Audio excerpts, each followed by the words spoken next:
Prezados diáconos, Miron, Zezinho, prezada religiosa aqui presente também, irmã Sofia, caríssimos irmãos e irmãs, nós estamos vivenciando este tempo riquíssimo que é a Quaresma.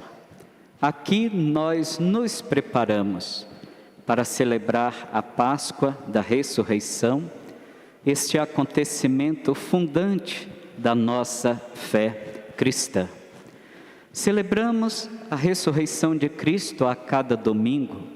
Mais uma vez ao ano, nós a celebramos com maior intensidade e festividade, por se tratar da marca característica da nossa fé.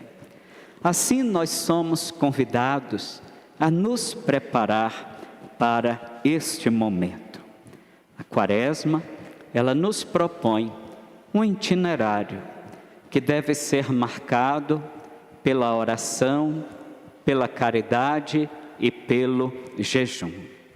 Estas práticas bem vividas nos levarão certamente a uma experiência muito bonita de transformação da nossa vida e do nosso coração, a que nós chamamos de conversão. Na semana passada, irmãos e irmãs, nós fomos com Jesus até o deserto.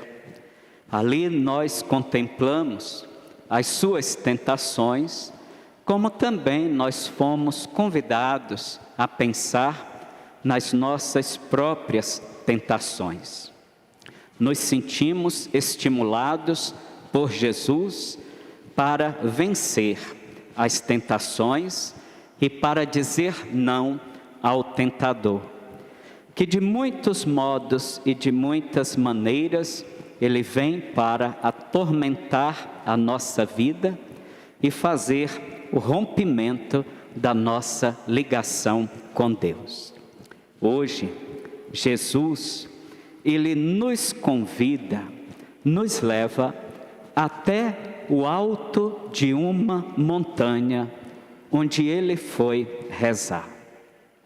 A montanha, ela tem também um caráter todo especial na Sagrada Escritura, porque lá é sempre o lugar onde o ser humano pode se encontrar com Deus.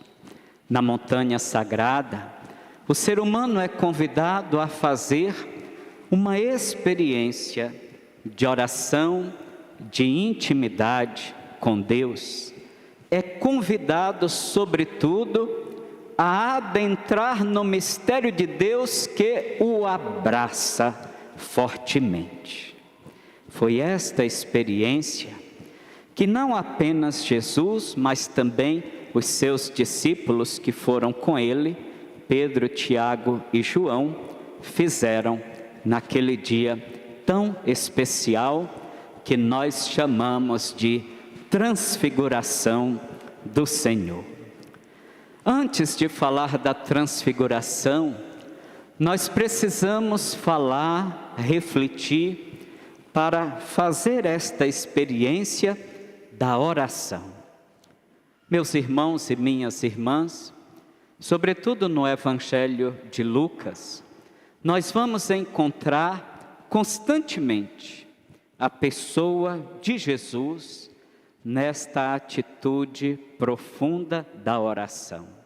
Jesus é o orante, é aquele que constantemente se dirige ao Pai, abre o seu coração, adentra no coração do Pai, entende com muita clareza a sua vontade e pede sempre ao Pai a força para perseverar neste caminho, na fidelidade, para assim realizar a vontade do Pai. A oração, portanto, confirma a vontade de Deus na vida de Jesus, como confirma também a vontade de Deus em nossas vidas. Quem não reza, meus irmãos e minhas irmãs, se perde. mas quem reza se encontra com Deus, com a sua vontade e consigo mesmo, com o seu eu mais verdadeiro. Assim, nesta experiência de oração que Jesus tem na montanha, a que nós chamamos de Monte Tabor, ali ele vivenciou uma experiência que os discípulos não tinham visto ainda: a transfiguração. O seu corpo, o seu rosto ficou todo ele luminoso diante dos seus discípulos. E Jesus conversava com Moisés e Elias. O porquê deste fato, meus irmãos e minhas irmãs? Jesus, ele faz o seu êxodo do batismo no Jordão até o momento da cruz em Jerusalém. Os discípulos têm dificuldade de acolher os anúncios da paixão feitos por Jesus. Jesus falava que deveria sofrer e morrer, falava da sua paixão, falava da sua entrega, mas como aceitar seguir um mestre? Como aceitar seguir um Senhor que fala de um fim trágico da sua vida? A experiência da transfiguração, ela é, portanto, uma janela que se abriu diante dos discípulos para que eles pudessem contemplar a glória da cruz, para que eles pudessem ver a ressurreição.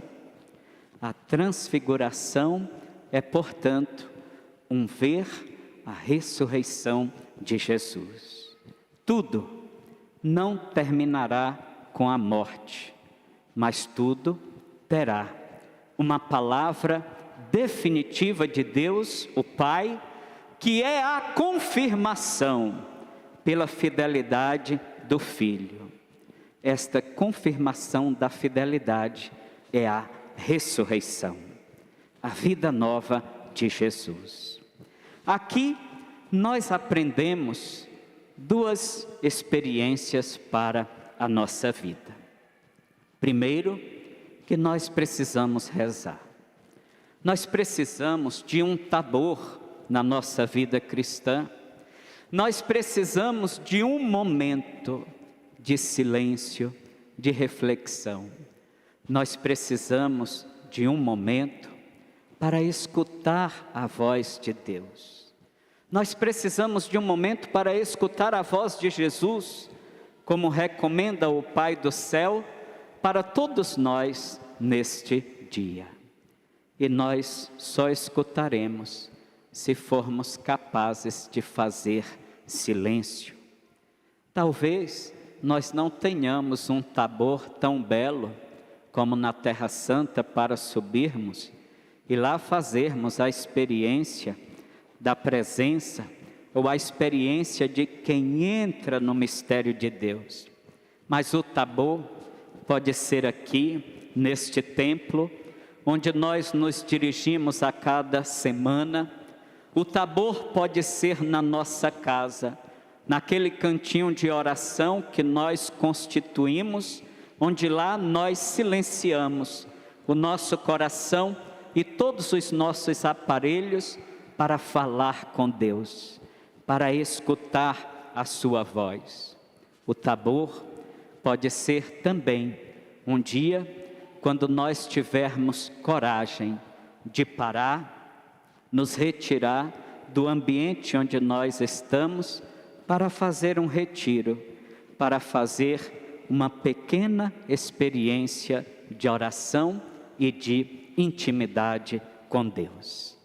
Mas a segunda lição que nós somos convidados a levar para a nossa vida neste dia e neste tempo quaresmal, meus irmãos e minhas irmãs, é a de que Jesus, Ele sempre nos conduz, Ele sempre nos leva para dentro do mistério do Pai.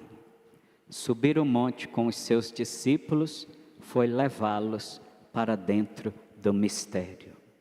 É, portanto, esta também a finalidade da vida de Jesus.